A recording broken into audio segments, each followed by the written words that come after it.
I were to ask you what comes to mind when I say the word rose, some would say a relative or a person named Rose, others chocolates, which you get at Christmas time, but mostly the answer would be the flower.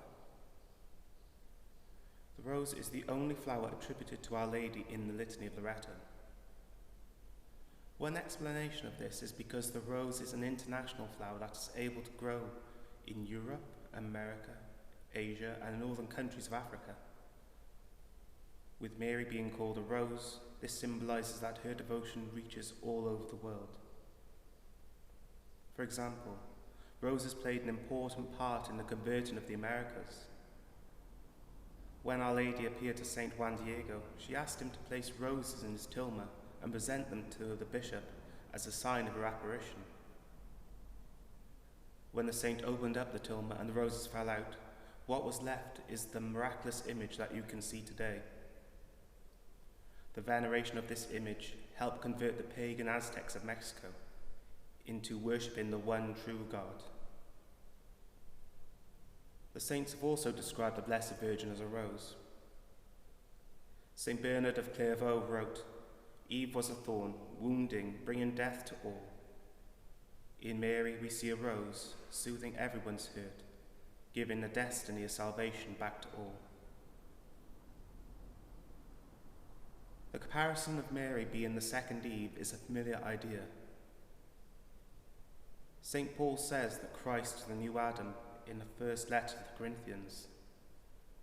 Thus the Church teaches that Mary is the new Eve.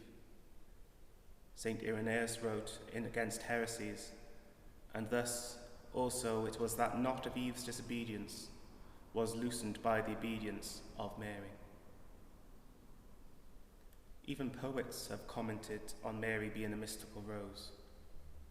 In Dante's Divine Comedy, he writes, "There is a rose in which the word divine became incarnate."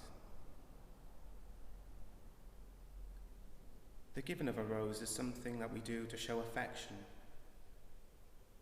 At Valentine's Day, or on birthdays, or trying to make up for something you've done wrong. May we give our mystical rose to people who need it most, to those we love. We can do this by sharing videos about catechesis on social media, and we can pray for people. May we spend the last couple of days of May praying for those we love, especially the prayers of the Rosary, and especially the Hail Mary. Please join me in saying the Hail Mary for those we love, and for those who we can't meet at this time of lockdown, but wish we could, and we will do one day. Hail Mary, full of grace, the Lord is with thee. Blessed art thou amongst women, and blessed is the fruit of thy womb, Jesus. Holy Mary, Mother of God, pray for us sinners, now and at the hour of our death. Amen.